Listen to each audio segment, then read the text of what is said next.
إذا بعد مرور حوالي 30 ساعة من الفيديو الذي سجلناه البارحة بمعية حبس بوعرفة، نجدد مطالبتنا للسيد رئيس الحكومة والسيدة وزيرة الماء والسيد وزير التجهيز بالتعجيل في بناء سد على وادي غريس. وكما تلاحظون بعد مرور 30 ساعة من تصوير البارحة، ملايير أمطار مكعبة من مياه الجنوب الشرقي تنتحر في رمال الجزائر.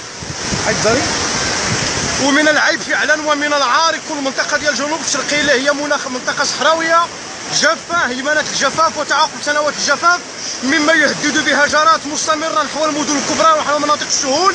وهذه الملايير من الأمطار المكعبة من المياه تذهب سدى.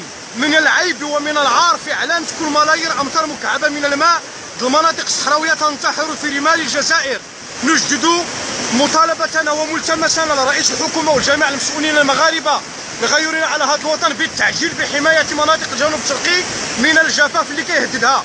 وكنعاودوا نطالبوا جميع المجتمع المدني والمناضلين الحقوقيين المدنيين بالتعجيل بتقديم ملتمسات للجهات العليا باش يتبنى سد على واد غريس، لان هادشي اللي كيوقع فعلا كما تلاحظون العيب والمنكر الله.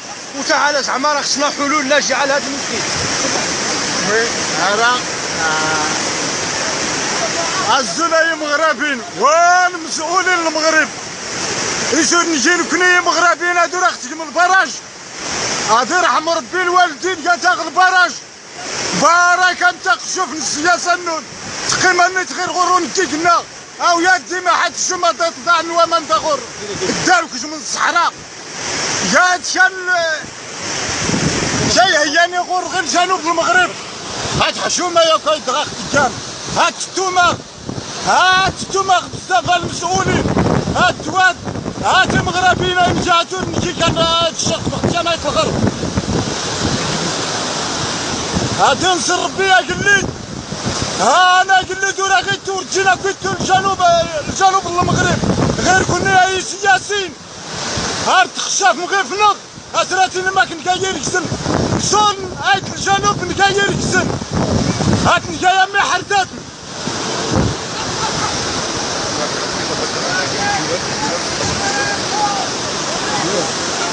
أريد أن أضيف شيئا آخر، وهو يجب علينا أن نعلم ويجب عليكم أن تعلموا أن الكيان الصهيوني بإمكانه il peut restituer tous les terrains spoliés à la Palestine à l'exception ديال الجولان.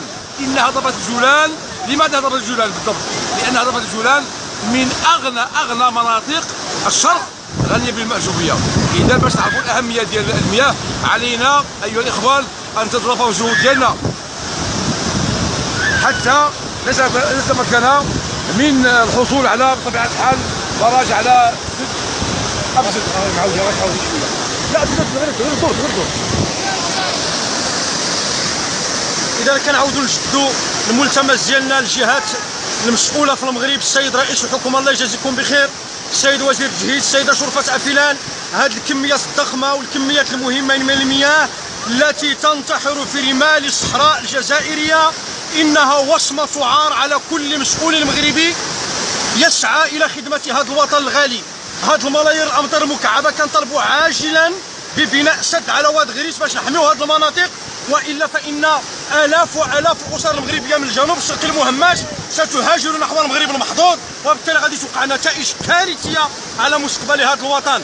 بنيو الناس الله يجازيكم بخير وديروا واحات بديله للواحات التي تعيش الانقراض. راه كنحبوا مغربنا من طنجه للقويره، هذا الشيء اللي كيوقع راه ماشي هو هذا، وهذا عيب وهذا عار، وبالتالي الله يجازيكم بخير عجلونا ببناء السد على واد غريس. شكرا.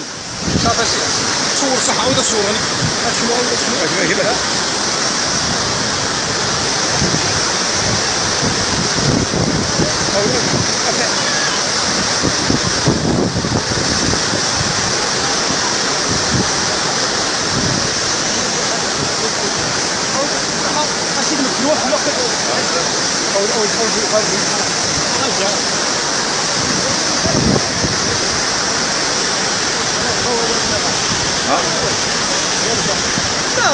لا ما غدا حرفات لا حنا ولا ما قال لي صافي كبيت لا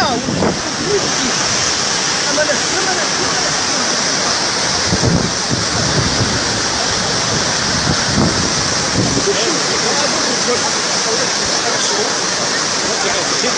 لا غير تحت لا غنرتاح.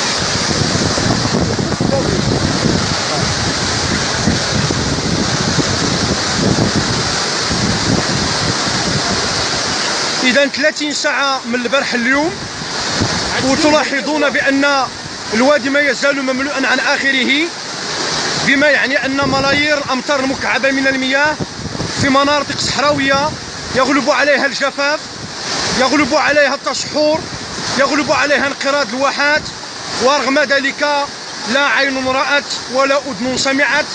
ونلح ونؤكد مرة أخرى ضرورة التعجيل ببناء سد على وادي غريس.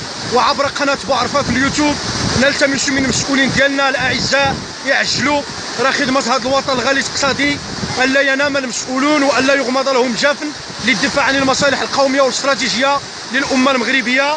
فالمعركة العالم مستقبلا كما يلاحظ الخبراء والمتخصصون والمستقبليون والاستراتيجيون ستكون معركة ماء، وبالتالي نطالب مرة أخرى بالتعجيل بهذا الطلب وعلى فعالية المجتمع المدني بقلميمة وجميع مناطق غريس، في أمسد، في تادي غوش، في تحمدون، في أيتهاني، في أسول.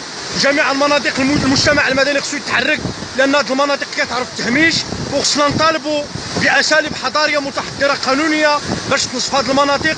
وأعتقد بأن بناء واحات بديلة والسهر على عقلانات وإرشاد الماء الموجود عبر هذه السخات المطرية وحده كفيل بإعادة الحياة إلى هذه المناطق وبحماية هذه المياه الرائعة. وجعلنا من الماء كل شيء حي، لكن مياهنا عفوا تنتحر في رمال الجزائر، وهذا عيب وهذا عار. شكرا لصاحب القناة سي حسن بوعرفة، تحية للمناضل عبد كاموش، وتحية حارة. يلا